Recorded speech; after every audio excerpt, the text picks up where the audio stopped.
Hi guys! If you haven't watched any of my videos yet, I'm Tristan May, but if you have, then you already know who I am.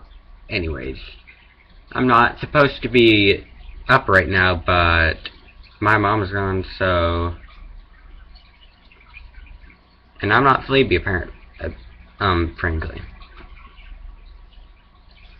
Anyways, since it's still dark out. It's kind of in the morning, but whatever.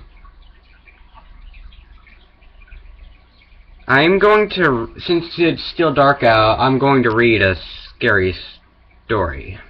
It's called The Gruesome Test. It's a story from Japan, the beautiful, beautiful country of Japan.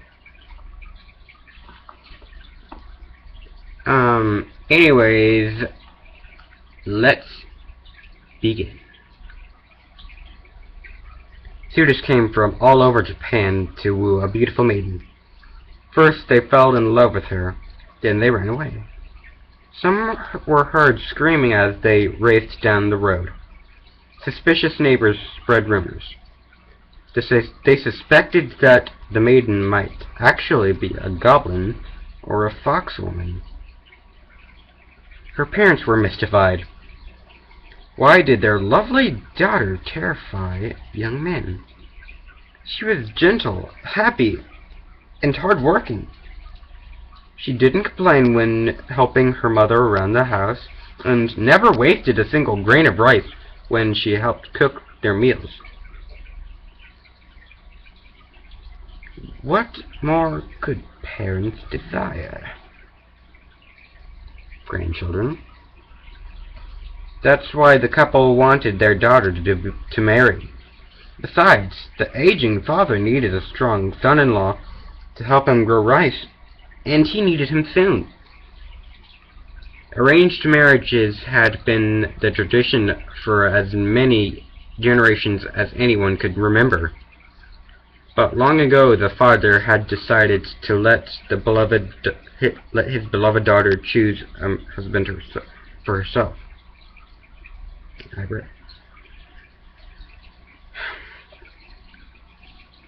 One spring, he began to regret his decision. He sat beneath a flowering cherry tree, watching pink petals fall to the ground. Would his daughter's youth fade away as quickly as the delicate flowers? Just as he was losing hope that she would ever marry, a soldier came striding up to the house. "May I court your daughter?" he asked the bold young man. The father liked his broad shoulders and muscular arms, good for planting rice. "Come right in," he said, and he happily introduced the young man to his daughter. The maiden moved gracefully around the room, serving the soldier tea and rice.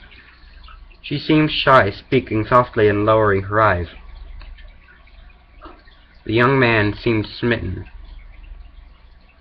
When the meal was over, she accompanied him to the door and quietly invited him to come back. "But not until midnight," she whispered, "and knock lightly, so you don't awaken my parents." He was surprised, but not half as surprised as he was when he returned that night.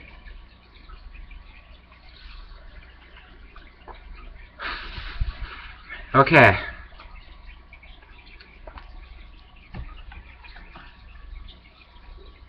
I said I'm going to push it on the keyboard. Okay, continuing. "You must promise on your honor," she whispered, that you will submit to a test of your love for me, and promise that you'll never tell a living soul what that test is." Here's the picture. If you can see it.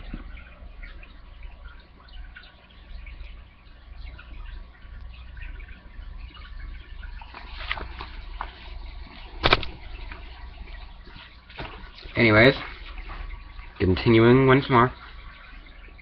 The young man couldn't imagine what the maiden had in mind, but he agreed to remain silent. On my honor, I will never tell. Then wait here, she said. She slid open the paper screen to her room and closed it behind her. The soldier waited impatiently. When she returned, she was wearing a loose white garment. Oddly enough, the handle of a shovel poked out from under the hem. Follow me, she whispered. They moved through the village under a cloudy sky, with only fleeting glimpses of the moon. On such a night, ghosts were said to wander. The soldier followed the white figure ahead of him, careful not to awaken sleeping dogs. They slipped through the village street to the woods beyond, hurrying down the dark road until they reached an ancient cemetery. What could be going on there, I wonder?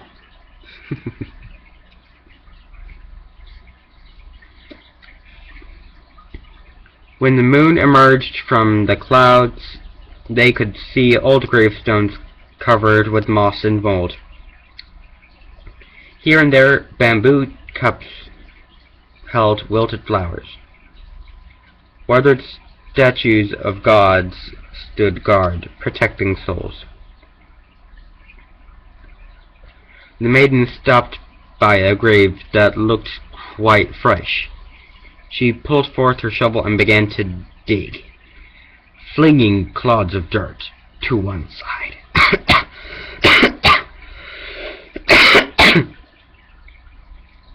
It's as if the dirt got in my throat. But this is curious.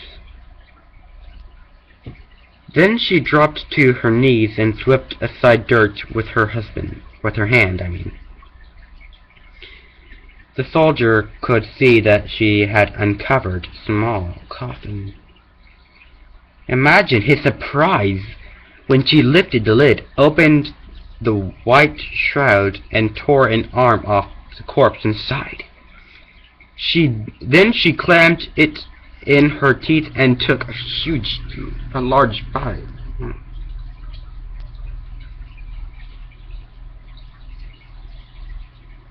Cannibal? You want me to keep reading? Yes? No? Too bad.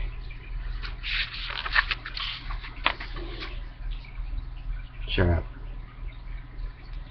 Just talking to my little brother. If you love me, you will eat what I eat. Oops. If you love me, then you'll eat what I eat, she cried, ripping the other arm off the corpse and tossing it to the soldier. He didn't hesitate. He took a large bite himself.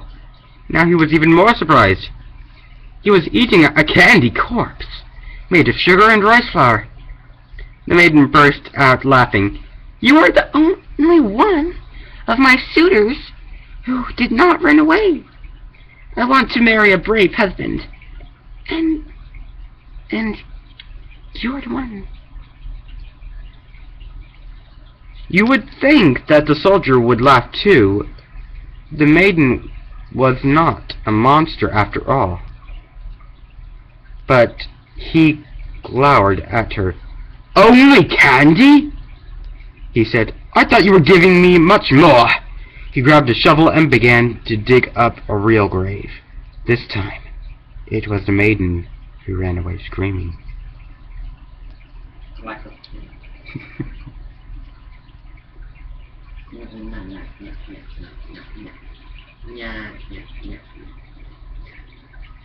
So, that's it for the Gruesome Test. So, How'd you like it? Well, if you do like it, then tell me. Maybe this can be like a thing I do from now on, maybe? Well, tell me in the comments if you do comment.